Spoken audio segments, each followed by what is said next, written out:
So, thanks to most guys who know me, know I'm mostly on the cranes now and running heavy equipment. I really don't climb too much anymore, but I do every once in a while. And you know, went out pick up a chainsaw at my saw guy and saw the Akimbo 2 sitting on the shelf. I just couldn't say no. So I haven't updated my climbing system from a hitch climber in like 10 years.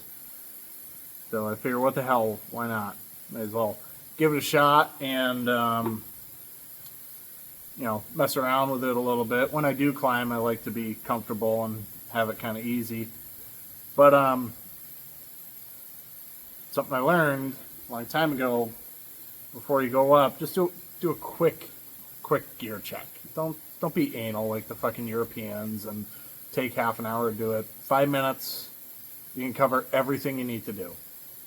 In the crane context, do it while I'm putting up my boom. You'll be fine. You're just standing around on your phone anyway.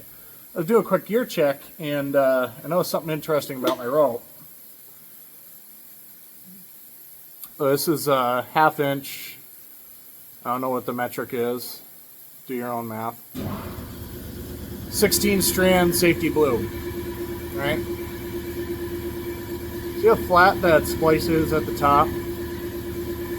I thought that was a little weird. Been climbing on the same rope for 10 years.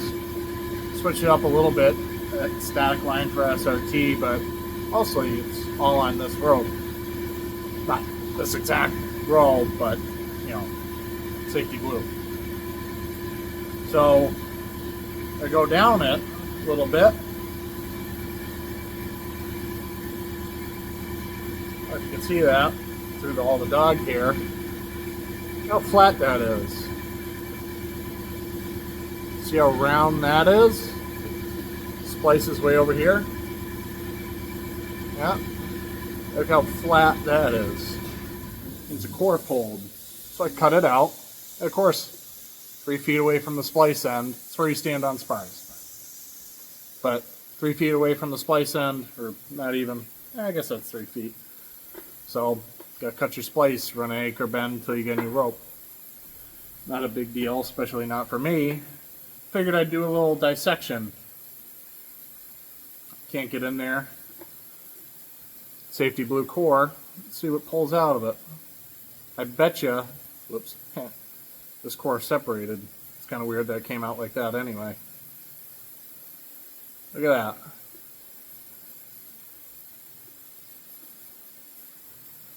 Core completely pulled out. That's what, 5-6 inches of core came out of that. Pretty squishy. That's it. That's flat. We'll get a utility knife. Let's give this a little cut here. A better camera angle. Alright, ladies, don't get all fucking crazy on me here.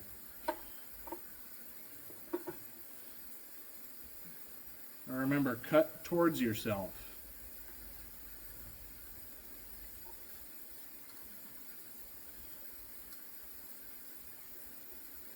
And I suppose I can just unwind the strands.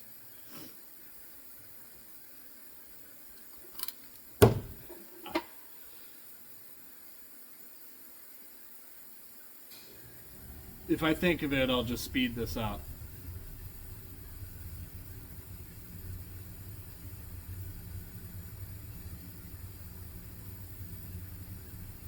Probably won't, because I don't edit shit. Hardly ever. I don't do videos. Hardly ever.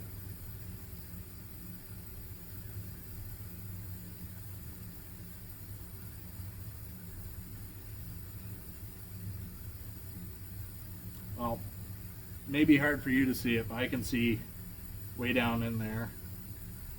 There's no core. Get the utility knife back out again. I feel where there's a little bit of a bulge.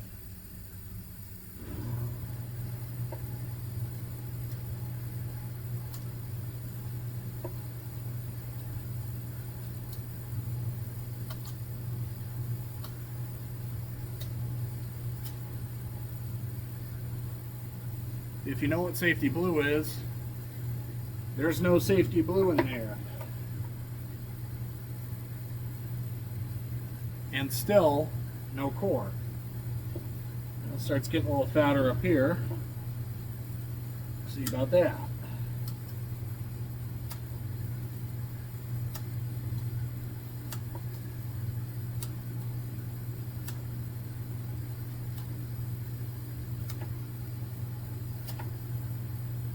Look at that. Still no blue. Craziness. I bet you I can cut all the way up to that. Probably cut all the way up into here. I'm gonna do it and see what happens.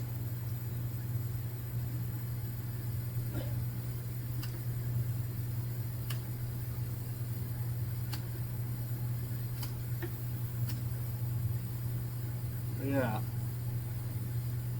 That's the outer sheath from the rest of the rope, you know, the orange and white part. No blue. The core pulled out, broke somehow, and pulled out all the way out of the splice. I don't know how that's spliced. I don't know shit about splicing, I just use it a lot. But, I don't know. A foot-long flat spot in a 16-strand rope seems like kind of a big deal. For those of you who are going to ask, no, I did not splice it myself. That's one thing that I do not, as short a skidder cable line, will not do myself. I was spliced, I think Bailey's does it in-house. Teufelberger rope. This rope really doesn't have that many hours on it either. I don't climb on it hardly at all anymore. But something made the core pull. And if the core is missing, I'd say that means I have half the rope that I should. So 5,800 pounds approximate breaking strength. Cut that down to 2,400, I guess. Check your gear. Even if you don't use it a lot, somebody else might have. You never know.